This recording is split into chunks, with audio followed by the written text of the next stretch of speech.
여러분 안녕하십니까? 수요일 아침 여수 MBC 뉴스투데이입니다. 민주당 순천시장 후보를 선출하기 위한 2차 경선 일정이 진행되고 있습니다. 막판 총력전을 벌이고 있는 오하근, 허석 두 후보가 어제 저희 여수 MBC 토론회에서 만났습니다. 문형철 기자입니다. 지난주 1차 관문을 통과한 2명의 순천시장 경선 후보들은 다시 한번 자신들이 시장 적임자임을 강조했습니다. 허석 후보는 중단 없는 시정을 위해 재선의 필요성을 언급했고 취임하자마자 바로 4년 동안 분석 없이 2배, 3배 일을 할 수 있기 때문입니다. 오하근 후보는 순천의 발전과 도약을 위해선 새로운 인물이 필요하다고 목소리를 높였습니다. 순천 경제 대전환을 통해서 1조 관광경제 인프라를 구축하겠습니다. 지난 1차 토론에서 공약을 두고 공방을 벌였던 두 후보는 이번에도 격론을 이어갔습니다. 순천을 동계훈련 대표 도시로 육성하겠다는 오하근 후보의 구상에 대해 허석 후보는 관련 사업이 진행 중이라며 공약으로 적절하지 않다고 지적했습니다. 이미 우리 순천시에서는 이 10만 평 규모의 스포츠 타운의 용역이 끝났습니다. 반면 오하근 후보는 허석 후보의 서면교도소 이전 공약에 대해 중앙부처와 협의했는지 공론화 과정은 거쳤는지 따져 물었습니다. 이번 선거에 급하게 표를 얻기 위한 그런 것들이 아니냐고 하는 시민들의 아주 불신이 강합니다. 원도심 공동화 문제에 대해 두 후보는 인구 유입을 위한 인프라가 필요하다는 점에는 의견을 같이 했지만 공동화의 원인인 아파트 난개발에 대한 책임 소재를 두고는 정면으로 충돌했습니다.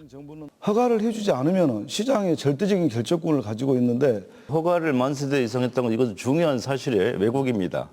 이 밖에도 두 후보는 인구 문제와 관광 활성화 방안 등 여러 현안에 대해서도 자신들의 해법을 제시하는 한편 상대 후보의 의견을 반박하며 한치의 양보 없는 토론을 이어갔습니다.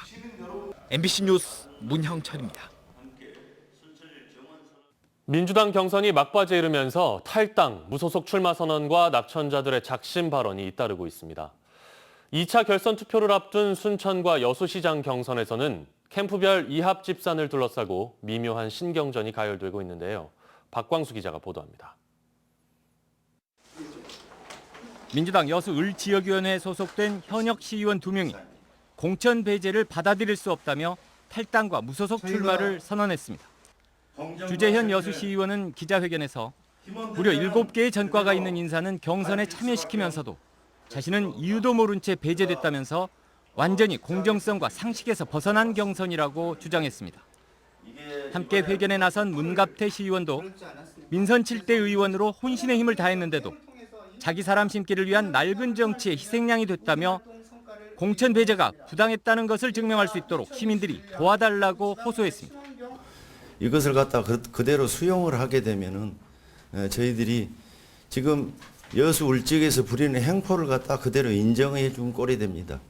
여수시장 경선에서 탈락한 후보의 작심 발언도 나왔습니다.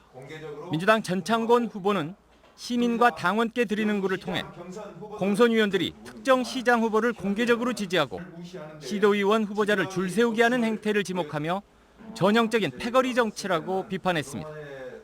전 후보는 그러면서 여수가 경쟁력을 가지지 못하고 전남 제1도시의 위상을 빼앗기게 된 것은 정치가 제대로 된 역할을 하지 못했기 때문이라고 꼬집었습니다. 순천에서는 오하근 후보에 대한 지지 선언 여부를 두고 논란의 중심에 섰던 장만채 후보가 특정 후보를 지지할 의사가 없다는 뜻을 명확히 했습니다. 장 후보는 어제 오후 오하근 허석 후보 캠프를 잇따라 방문해 순천이 남부권 수도로 기반을 다질 수 있도록 두 후보가 협력해달라는 당부를 전했다고 밝혔습니다. 오하근 후보는 민주당 1차 경선이 마무리된 직후 장만채 후보의 지지 선언을 발표했지만 장 후보가 보도자료 배포 직후 사실이 아니라는 입장을 밝히면서 논란이 가열됐습니다. MBC 뉴스 박광수입니다. 민주당 경선 과정 앞서 보신 것처럼 잡음이 잇따르고 있습니다. 영암과 진도군수 선거와 관련해서도 일부 후보들이 경선 과정에 문제점을 제기하며 민주당 중앙당에 잇따라 재심을 신청했습니다. 김진선 기자입니다.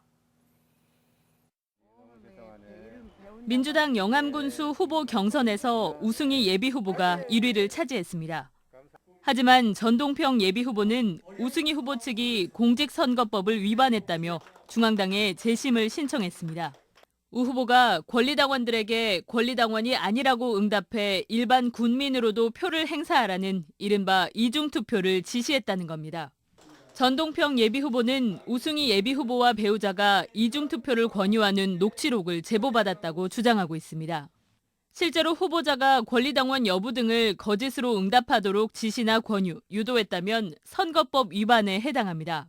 우승희 예비후보 측은 명백한 허위 사실이고 명예훼손이라고 반박하고 있습니다. 민주당은 재심 인용 여부를 놓고 고심하고 있습니다. 진도에서도 이재각 진도군수 예비후보가 민주당에 재심을 신청했습니다. 권리당원 명부 유출과 허위 사실이 유포됐다는 의혹을 제기하고 있습니다. 하지만 박인환 예비후보 측은 사실 무근이라며 일축하고 있습니다. 한 달도 채 남지 않은 6일 지방선거. 민주당 경선 과정에서 나오고 있는 잡음들이 지역 유권자들의 눈살을 찌푸리게 하고 있습니다. MBC 뉴스 김진선입니다.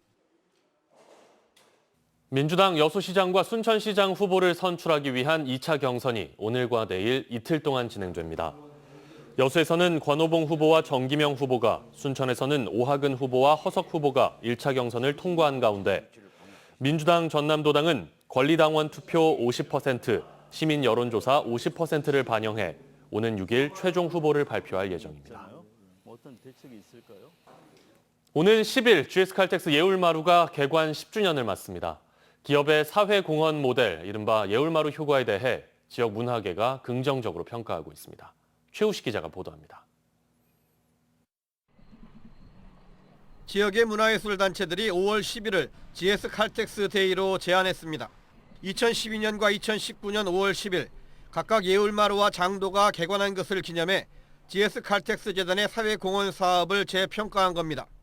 GS칼텍스 데이는 순수 민간이 시작한 작은 행사이지만 앞으로 매력적인 문화도시를 꿈꾸는 도시의 귀감이 될 뿐만 아니라 나비 효과를 일으킬 것으로 봅니다. 이들 단체들은 예울마루가 남해안의 대표적인 문화예술 시설로 여수의 브랜드 가치를 높였고 지역사회 공헌 사업의 구체적이고 대표적인 모범 사례라고 평가했습니다. 세계적인 프랑스 건축가 도미니크 페로가 설계한 친환경 건축물인 예울마루는 개관 이후 10년 동안 102만 명이 찾았고 주요 기획 공연은 전국 공연장 평균을 크게 웃도는 유료 객석 점유율을 기록하고 있습니다.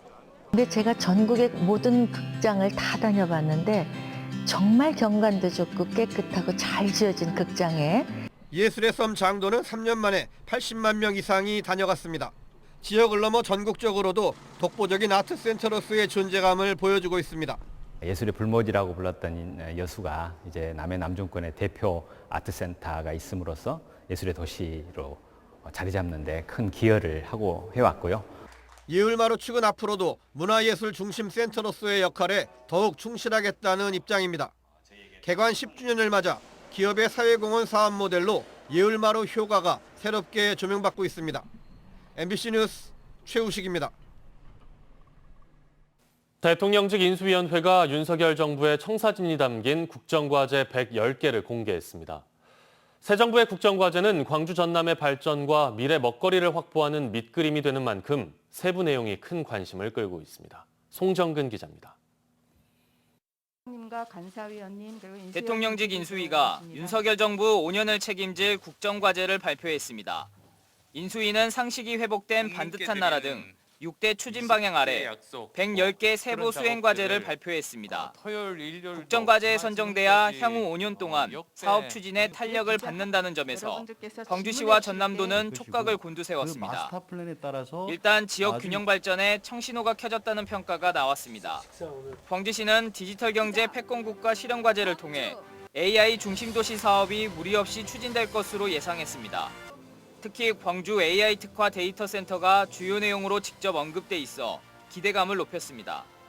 광주시는 국정과제 28번째로 제시된 모빌리티 시대 본격 개막에도 주목했습니다.